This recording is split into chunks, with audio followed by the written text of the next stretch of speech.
Bom, esse vídeo é parte integrante de uma pesquisa sobre o trabalho docente, né? Então, é interessante a gente perceber como a pesquisa, quando a gente começa uma pesquisa, ela tem uma intenção, mas o campo, os entrevistados, a realidade, eles dão uma outra dimensão do que será a pesquisa propriamente dita, né? Então, foram várias descobertas inesperadas durante todo o processo de coleta de dados, que acho que um pouco está aqui expresso nesse vídeo.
É uma escola que até a estrutura dela parece assim uma prisão.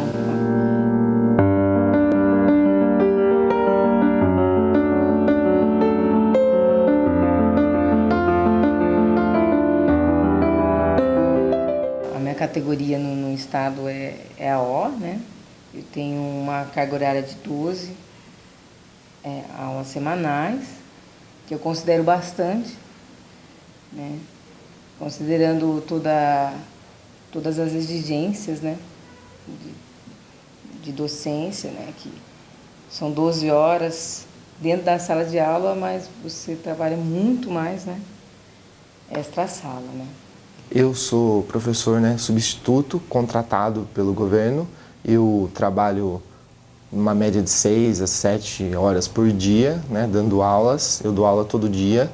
O horário normal é das 7 horas da manhã até o meio-dia e 20, e à tarde eu tenho atividades extras como HTPC, alguma coisa, eu tenho que preparar alguma aula prática, né? Porque o professor de Química ele não tem um técnico no laboratório, ele precisa trabalhar ele mesmo para montar as aulas e deixar pronto para ser utilizada no dia seguinte ou daqui 2 semanas. Você tem que ir preparando isso. E à noite eu ainda estou terminando o curso de graduação. Eu estudo na universidade e aí eu vou para lá estudar, fazer, né? Tento aproveitar o máximo de tempo para fazer trabalhos, para não sobrecarregar, porque são várias tarefas, né? Tem várias responsabilidades, tanto com a universidade quanto com a escola, né? Como professor. Então, é um pouco puxado. Quando eu comecei a lecionar nessa escola, quando eu estava, né, à frente dos alunos, dialogando com eles, eu sentia que o meu lugar era ali. Aí eu não tive dúvida que eu era educadora. Eu me sinto muito bem sendo professor. Eu sempre achei que os professores que eu tive, lembro da maioria, eu imagino, todos eles tiveram uma parcela importante de colaboração para, né, construir o que eu sou hoje. Decidi começar a dar aula, né, começar a ser professor, fazer licenciatura, justamente pela inspiração de bons professores que eu tive. A escola é um bom espaço, ainda, né? Apesar de todas as dificuldades, a escola ainda é um bom espaço para você viver, né? Já que você passa metade do seu dia trabalhando, né?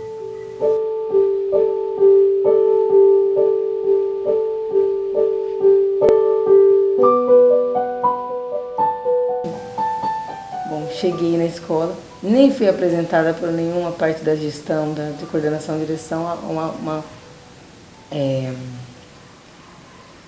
inspetora de aluno me atendeu e me levou até a sala. Quando ela me levou até a sala, eu me senti tão desmoralizada, porque Naquele momento também não houve nenhuma mediação para me apresentar, essa aqui, né? É a professora substituta que seja, né? Ela abriu a porta, nossa, a sala estava de pernas pro ar. E quase assim, poderia assim, ser até retratado de uma forma engraçada, assim, quase me empurrou mesmo e fechou a porta, que agora vai, né?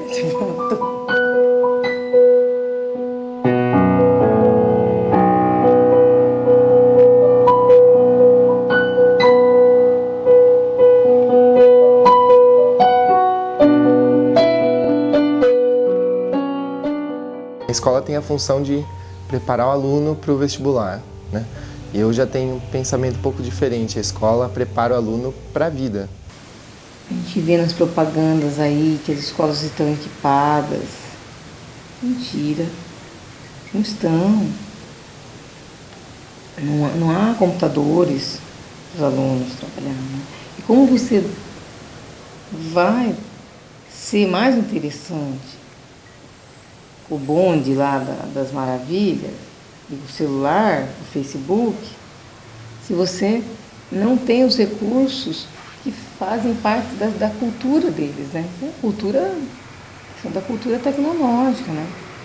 Que toda essa realidade cybercultural aí, em que é tudo muito fragmentado, tudo muito curto, né?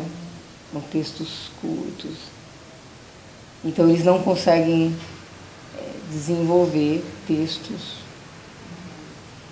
E isso era um grande desafio, porque na filosofia, como você vai fazer filosofia sem desenvolver um argumento, né?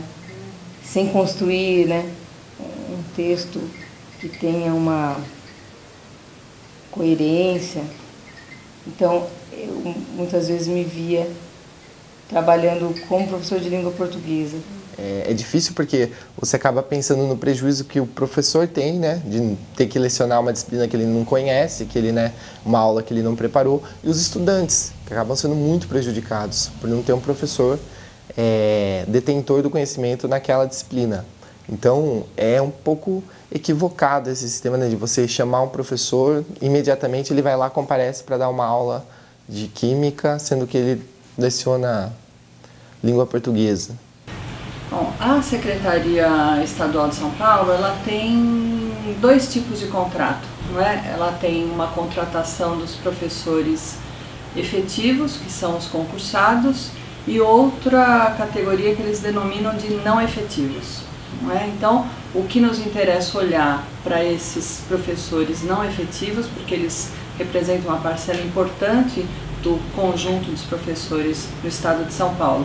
Então, dentro dessa categoria de não efetivos, nós encontramos os professores temporários que contam com algum tipo de direito, né? Eles têm direito à licença gestante, eles têm alguns direitos, mas também eles têm um tempo de contrato delimitado, definido, não é? Além dos temporários, temos também os eventuais. Esses professores eventuais, como o próprio nome já indica, eles são professores que entram em sala de aula de uma forma um pouco inesperada. Então, essa forma inesperada de ingresso na sala de aula, nós compreendemos e captamos, né, por meio dessa pesquisa, como uma pedagogia do improviso.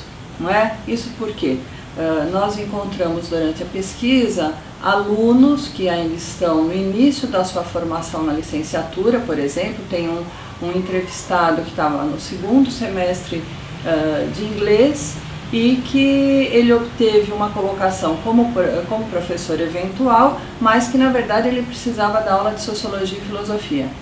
Não é? Então, esse improviso para que os alunos não fiquem sem professor na sala de aula, mas que, por outro lado, efetivamente, eles não darão uma aula, tanto do ponto de vista dele como profissional, que ele domina o conteúdo, que ele tem uma aula preparada, porque, invariavelmente, ele não tem o tempo para preparar uma aula, não é? Como por parte dos alunos que compreendem que esse professor ele está lá com uma um arranjo, um tampa-buraco, né, se a gente puder falar dessa forma, e não dão o devido valor e muito menos o devido respeito àquele profissional. Então, essa é uma condição de trabalho que gera uma tensão muito grande para esses professores. Além desses dois tipos de contrato, tem ainda no âmbito da Secretaria de Educação os professores emergenciais. Então, esses emergenciais, por exemplo, eles passam por uma prova que a própria diretoria de ensino elabora e eles também entram nessa condição de suprir a falta de professores, seja por licença, por falta, enfim, é uma situação emergencial na escola que os diretores lançam mão desse tipo de contrato para que os alunos não fiquem sem aula. Professor de caráter eventual. Então você trabalha quando pode. Trabalha quando pode, tenta fazer o seu trabalho e tem às vezes o seu trabalho impedido por não ter aula ou por que às vezes a sala está um pouco em algazarra, você não consegue controlar aquilo. E o professor eventual, geralmente o professor que acaba indo substituir uma aula, né, um professor que a sala não conhece, ele acaba sendo alvo de muito, né, desinteresse. É um professor que só está ali hoje, na outra semana o professor volta. Não que eles respeitem tanto o professor efetivo, o dono da cadeira, mas o professor de caráter eventual ele é desnecessário, ele está ali, eles vêm como se ele estivesse ali simplesmente para segurar os alunos dentro da sala. O professor de caráter eventual, ele é chamado para lecionar uma aula, ou mais, né, dependendo da falta do professor, né, da necessidade de um professor substituto, né, de um professor eventualmente. Ele é chamado pela escola, às vezes até às pressas, porque alguns professores não programam a falta, né, às vezes ocorre algum, né, incidente e acaba faltando e o professor é chamado para compensar essas aulas. Geralmente não é um professor da área, é quem tem disponibilidade, né, naquele momento. Então, às vezes ocorre um professor de química, né, como eu, dar uma aula de história, dar alguma aula de geografia, língua portuguesa. Eu até perguntei de que aula que era, ela falou assim, matemática. Era matemática. Aí eu falei, nossa, mas eu sou professor de filosofia, né? Ela falou assim, não tem problema, não tem problema. Eu, então, leciono também numa escola privada, né? E também trabalho com educação informal na área de capoeira. Então, é a partir dessas três atividades que eu consigo ter uma vida digna, né? Se fosse depender somente da docência do Estado, até poderia me arriscar, mas eu vejo que eu adoeceria como muitos professores que estão hoje dentro da sala de aula, né? Somente as aulas, parece que eu trabalho pouco. Consideraria aí que eu trabalharia de acordo com o que está aí na minha carteira, no meu contrato, eu teria aí ao todo 22 horas.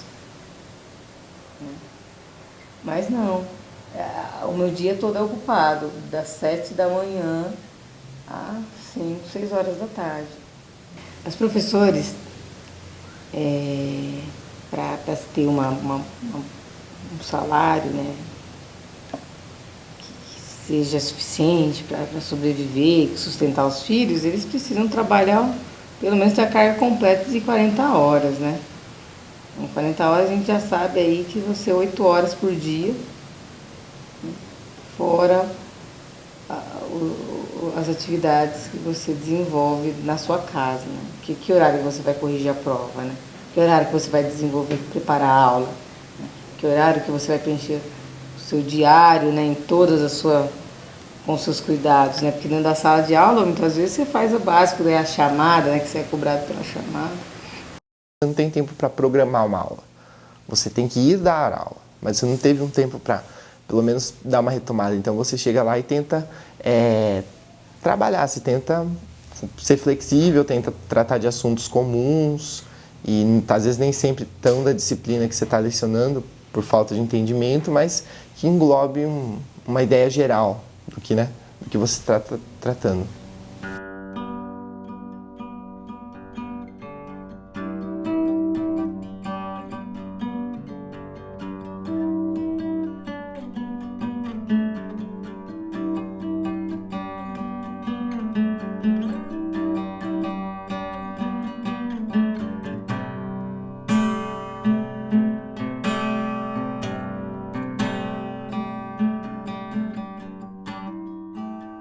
sempre um sistema muito fechado, muito rígido, né? Só que acaba tendo várias falhas que atrapalham essa formação do estudante. Mas no final ele é avaliado e testado conforme sua formação. Então não interessa se ele teve 5 meses de aula com um professor que não era da disciplina.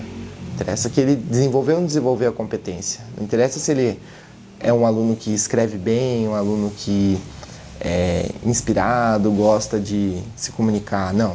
Ele desenvolveu competência X? Sim, não. Não existe um meio termo. É complicado, porque você acaba, né, se esforçando, você trabalha, você tenta, né, apesar das dificuldades, melhorar, tenta fazer os alunos se desenvolverem, tenta fazê-los crescer dentro da escola, e eles não são avaliados por eles são avaliados pelo que o ano anterior a vocês fez. Isso é ruim, porque acaba desestimulando os alunos e às vezes até os professores. Costumo fazer uma piada dizendo que o Estado paga propina para os professores trabalharem. A gente trabalha por salário e ganha propina, que é um bônus no final do ano se a gente atingir tal meta. É a grande falha, a grande gafe no sistema de avaliação.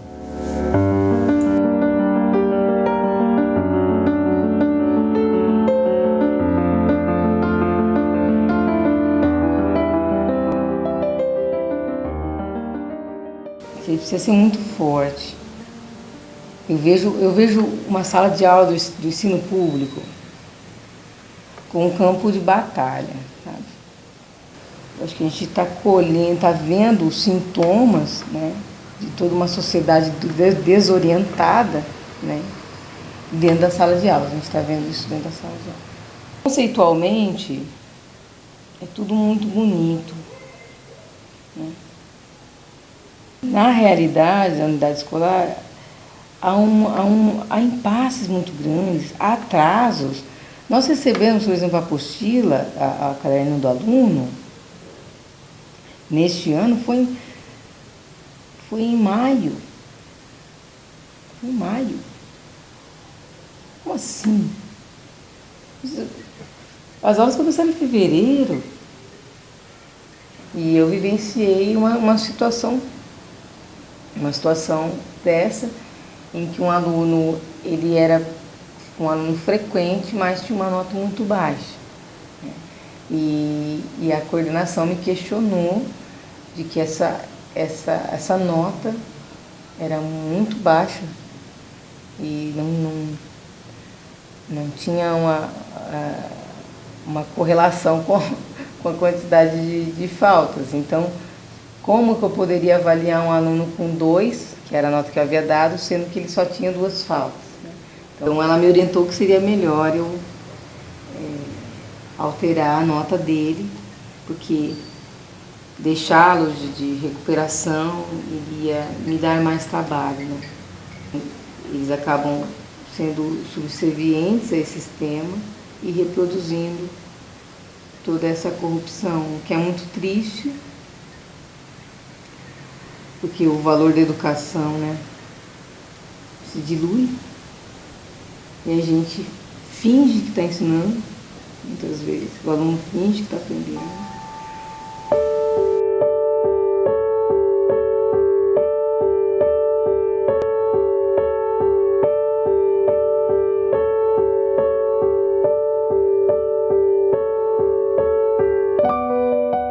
É um pouco complicado, você fica pensando, né, eu não estou sendo valorizado pelo meu trabalho, você, né, fez um curso de graduação, um curso superior e se você for se comparar com outros profissionais da área que têm um curso superior, você acaba sendo um pouco desvalorizado, tanto pela sociedade quanto pelos seus próprios alunos.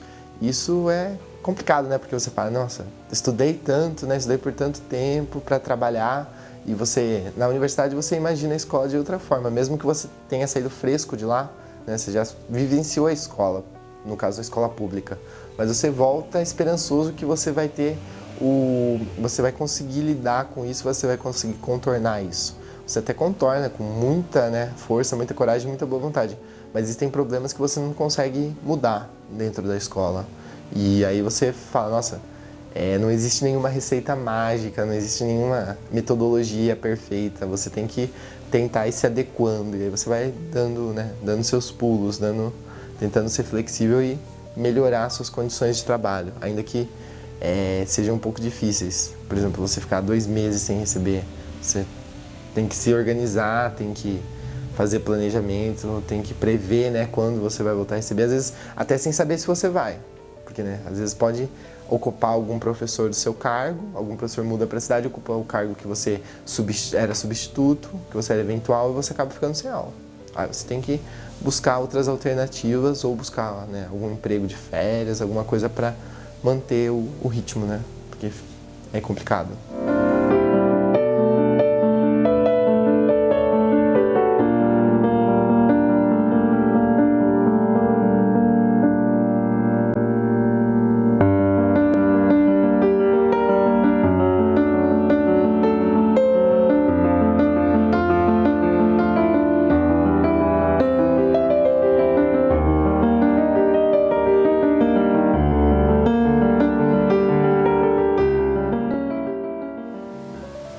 Triste, né?